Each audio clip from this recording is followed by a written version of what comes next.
Assalamu alaikum wa rahmatullahi wa barakatuh mes chers frères et sœurs. Dans l'épisode d'aujourd'hui, Inch'Allah, nous allons voir comment formuler des intentions bonnes et sincères. Mes chers frères et sœurs en islam, pour attirer la baraka dans nos vies, nous devons apprendre à formuler donc des intentions sincèrement orientées vers Allah subhanahu wa ta'ala. Certains savants des premières générations disaient « cherche l'intention avant l'action ». Et deux processus doivent être bien compris ici. Tout d'abord, comment nous passons d'une impulsion intérieure à une intention, et deuxièmement, comment élever nos intentions du niveau mondain au niveau spirituel. Donc tout d'abord, nous avons, comme nous l'avons dit, le passage de l'impulsion à l'intention. Mais d'où viennent donc les intentions ?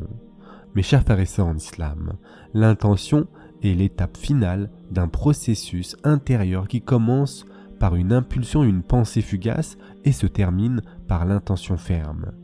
Quelles sont donc ces étapes ? Il y a donc tout d'abord l'impulsion, ensuite la volonté, puis la détermination et l'objectif concret, ensuite arrive l'intention, puis l'action. Cela éclaire justement le hadith que nous avons vu dans l'épisode précédent. Une personne qui a atteint le stade de l'intention ferme mérite déjà la récompense, même si l'action ne suit pas. On va voir maintenant deux exemples pour comprendre concrètement de quoi il s'agit. Par exemple, acheter une chemise. L'impulsion, c'est « je pense que j'ai besoin d'une nouvelle chemise ». La volonté, c'est que j'en veux une. La détermination, c'est « je veux en acheter une ». L'objectif, je vais au magasin aujourd'hui. L'intention, c'est « j'achète cette chemise pour avoir une belle allure devant mes pairs et me sentir bien ». Et enfin, l'action, c'est « achat effectué ». Donc l'exemple numéro 2, c'est l'acte spirituel. L'impulsion, c'est l'heure de Asr. La volonté, je dois bientôt prier.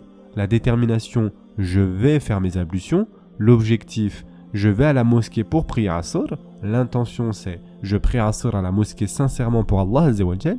Et enfin l'action, c'est j'accomplis la prière.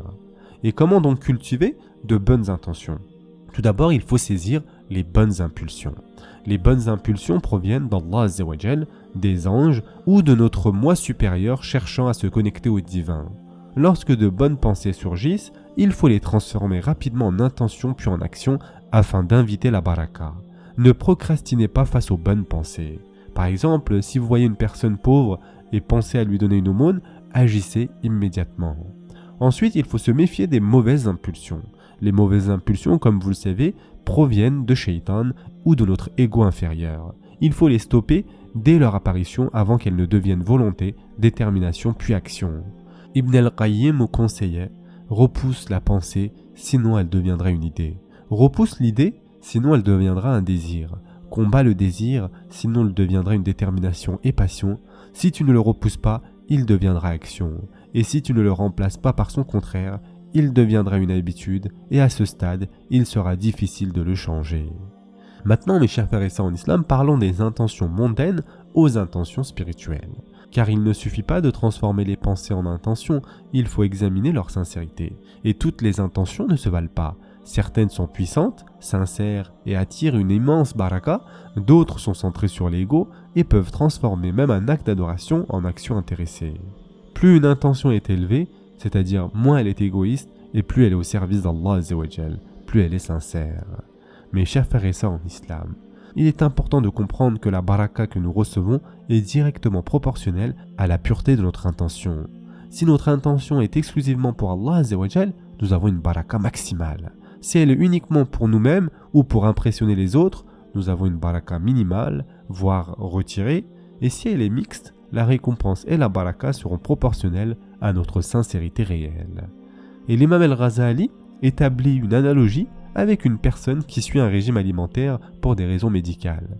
Si vous respectez votre régime de manière stricte et disciplinée, vous avez de fortes chances de guérir et de retrouver une bonne santé. En revanche, si vous multipliez les écarts et que vous manquez de constance, vous ne bénéficierez du régime que dans la mesure où vous vous y conformez réellement. Cette comparaison illustre une réalité spirituelle essentielle. La sincérité et la constance dans l'intention déterminent l'intensité du bénéfice spirituel que l'on en retire. Mes chers frères et sœurs en islam, la hiérarchie des intentions que nous avons vues en début de vidéo classe les intentions en fonction de leur degré de sincérité et de pureté. Mes chers frères et sœurs en islam, maintenant nous allons voir la hiérarchie des intentions. Et donc, la hiérarchie que nous allons voir classe les intentions en fonction de leur degré de sincérité et de pureté. Plus une intention est centrée sur Allah Azza wa Jal, plus elle est élevée. Plus elle est centrée sur l'ego ou le monde, plus elle est basse. Et nous allons donc voir une sorte de pyramide, d'accord ? Tout en bas, nous avons les gains financiers, les gains mondains. Agir donc principalement pour obtenir de l'argent, une promotion, un avantage matériel ou un bénéfice terrestre. Ensuite, juste au-dessus, nous avons honneur, réputation et célébrité. Donc agir pour être reconnu, admiré, respecté ou applaudi par les autres. Ensuite, au troisième niveau, nous avons le fait de se sentir bien. C'est le fait d'agir pour ressentir une satisfaction personnelle, un bien-être émotionnel ou une gratification intérieure. Ensuite, nous avons l'apaisement spirituel, c'est-à-dire agir pour ressentir une sérénité intérieure, une proximité spirituelle et une paix du cœur. Au cinquième niveau, nous avons le fait d'obtenir le paradis, c'est-à-dire agir dans l'espoir de la récompense ultime d'entrée au paradis. Et enfin, au dernier niveau, nous avons la satisfaction d'Allah Azza wa Jal. C'est le sommet de la pyramide. Agir uniquement pour plaire à Allah Azza wa Jal sans autre motivation secondaire. Et donc, il existe ici 6 niveaux d'intention.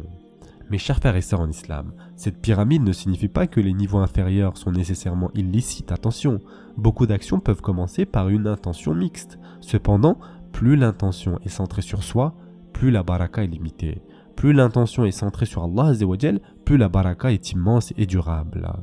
Une action identique, par exemple donnée en aumône, peut produire des effets spirituels radicalement différents selon l'intention.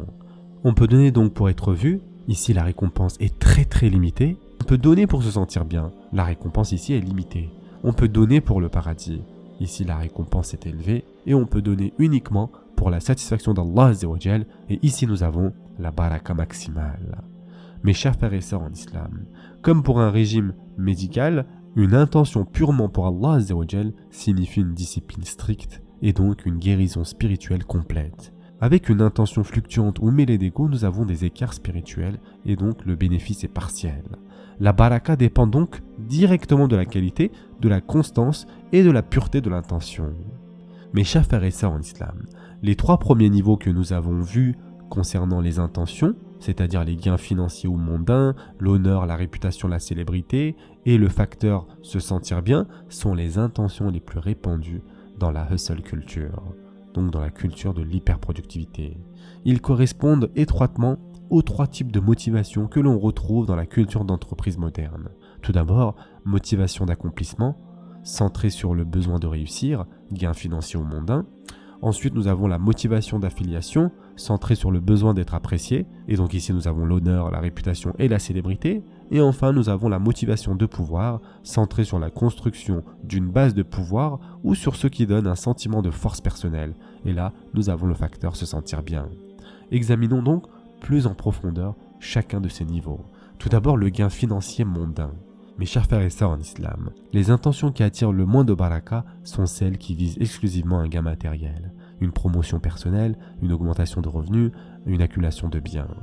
Les personnes enfermées dans la culture de l'hyperproductivité formulent ce type d'intention quotidiennement en poursuivant leur objectif mondain. Leur question motrice est « qu'est-ce que j'y gagne là-dedans ?» Même si l'atteinte d'un objectif matériel procure une euphorie temporaire et une dose de bonheur, un sentiment de vide survient souvent ensuite. Et si, comme la majorité des gens, on n'atteint pas ses ambitions financières élevées, on ressent frustration, stress et enfermement dans la course des rats de la vie moderne. Deuxième point, l'honneur, la réputation et la célébrité. Certains adeptes de la hustle culture élèvent leur intention vers la recherche d'honneur, de reconnaissance et de notoriété. Ils accomplissent parfois des actes de service sans bénéfice matériel direct, mais dans le but d'obtenir une appréciation et du respect. Leur question motrice devient « que vont penser les gens de moi ?» Ce niveau semble plus noble que la simple recherche matérielle. Cependant, l'ostentation, c'est-à-dire riya, finit par corrompre la sincérité. Non seulement la recherche d'honneur et de célébrité compromet la pureté de l'intention, et donc la baraka, mais elle affecte également gravement la santé mentale. En effet, si vous agissez pour recevoir des éloges et ne les obtenez pas, vous devenez amer, insécure et parfois envieux. Il y a aussi la peur de l'échec et parfois même la peur du succès devient paralysante. Et enfin, le syndrome de l'imposteur peut apparaître lorsque l'image publique ne correspond pas à la réalité privée. On observe ce phénomène chez certains influenceurs, célébrités ou responsables politiques dont la quête constante de reconnaissance mène à des comportements excessifs et instables. On va s'arrêter ici pour aujourd'hui. La prochaine fois, Inch'Allah, nous allons voir comment surmonter l'ostentation pour une vie remplie de baraka. En attendant, je vous souhaite dès maintenant un bon iftar. Prenez soin de vous mes chers frères et sœurs et à demain, Inch'Allah.